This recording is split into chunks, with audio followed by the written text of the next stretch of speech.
Maintenant, nous allons parler d'un quatrième mode de prospection. Ce mode de prospection-là est un petit peu plus ludique. Vous êtes déjà propriétaire de biens immobiliers, eh bien c'est très simple. Tous les ans, vous avez, avec les syndics d'immeubles, des assemblées générales. Dans les assemblées générales, vous avez les comptes des copropriétaires. Dans ces comptes de copropriétaires, il y a ceux qui ne payent pas leurs charges. Et vous avez leur nom.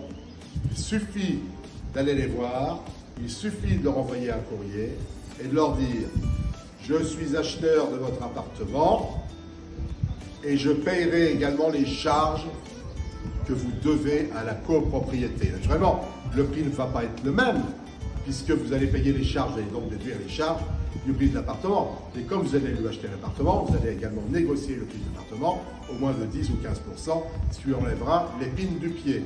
Parce que vous lui direz, si vous ne vendez pas, maintenant, vous allez être saisi.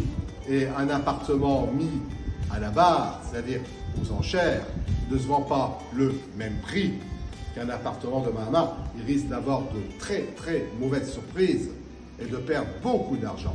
Bref, vous lui faites un peu peur. Et si vous avez le discours qui est bien engagé, vous êtes absolument sûr de gagner à tous les coups. Cinquième technique de prospection.